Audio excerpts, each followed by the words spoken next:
G'day Spurs fans, Paul the Hotspur hippie here, the only psychedelic soccer show on the internet.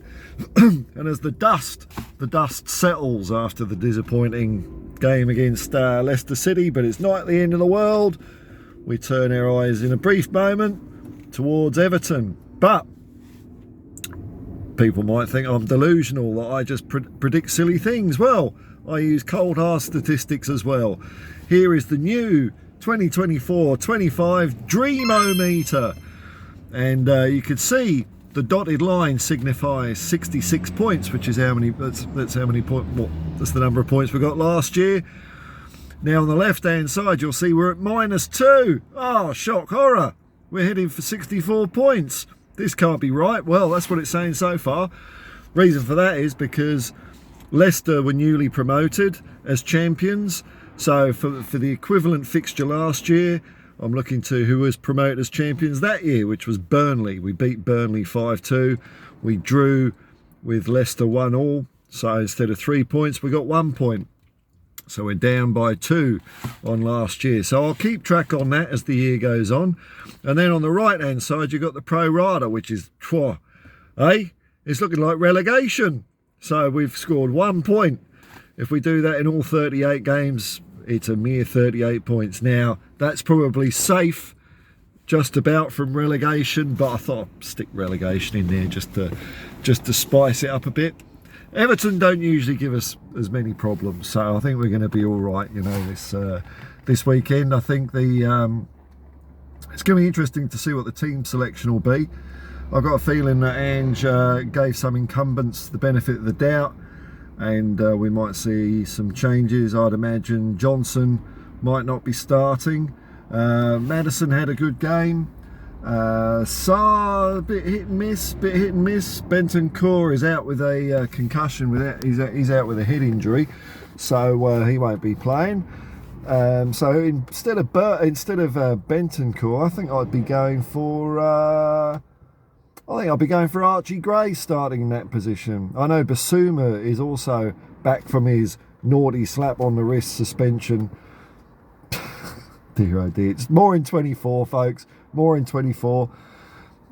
Maybe Biss will get his chance back if my theory is correct, that Ange likes to give the incumbents at least a shot at losing or keeping their place.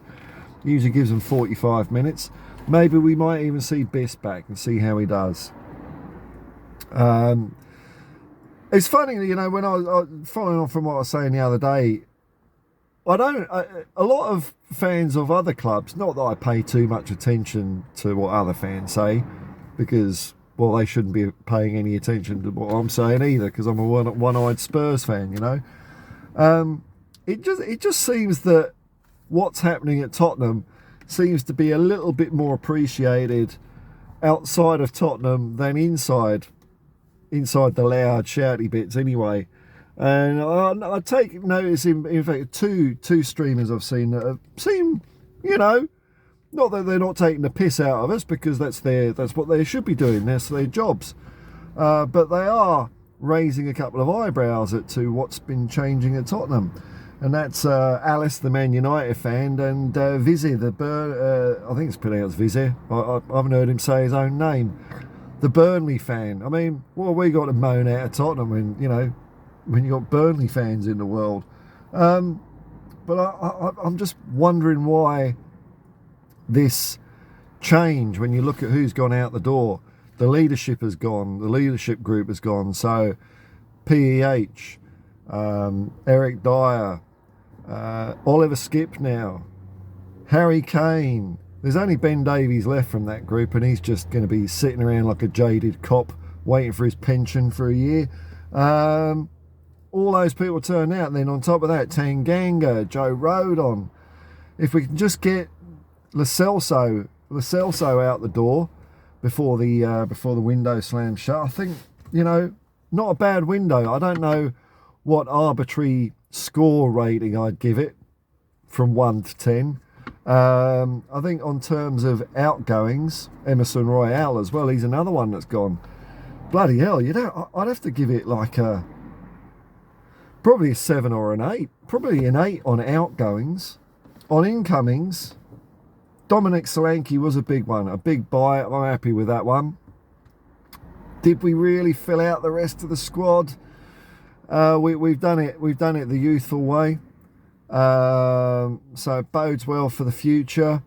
I think a couple of those players are going to come good this season. But I suppose I probably wanted another midfielder, another experienced midfielder. Whether I don't think, time's running short now. I don't know if that's going to happen this window. So I'd probably give it a 6. So maybe on balance, 6.7. 6.7. Well, it wasn't even that, man. I was going to say 6.5, but I got confused with myself. 6 to 7, but I mean, it's arbitrary, isn't it? It's not been a bad window. It's not been a bad window. I don't think we've signed any crap. So that's good. But time is the best judge of these things. But yeah, it could be Biss back on the weekend, or it could be Archie Gray.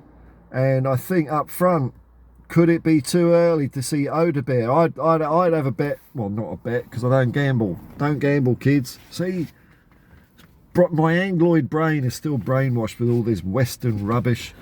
I think Kula will start instead of Johnson, with a view to seeing how he does. And then if he don't work out, we've got Odebear or Mikey Moore champing at the bit to take their place.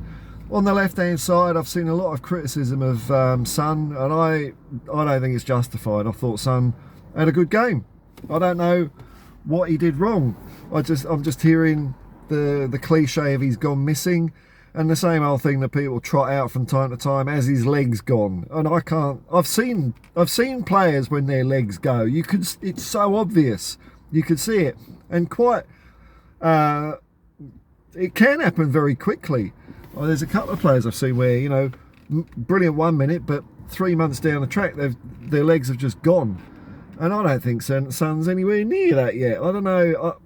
I think sometimes I get the impression that I'm watching a different game of football to other people on the internet. But hey, that's a different set of eyes. What can I say, man? And I think our defence will be unchanged. I think our defence is good.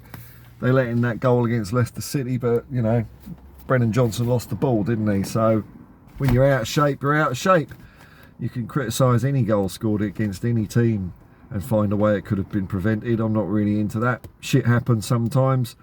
I'm just looking forward to hopefully getting 3 points at our first home game against Everton, which will give us a bit of confidence. And let's face it, we need all the bloody confidence we can stomach, because the game after that hasn't gone well for the last couple of years for us. Yes, it's those bloody Geordies beating us by 4 goals or 5 goals every year. So if we can beat Everton and we can get some sort of result at Newcastle without getting our ass kicked, that's a good sign, bodes well for the rest of the season. Anyway, till next time, folks, peace and love, man, peace and love, and come on, you Spurs.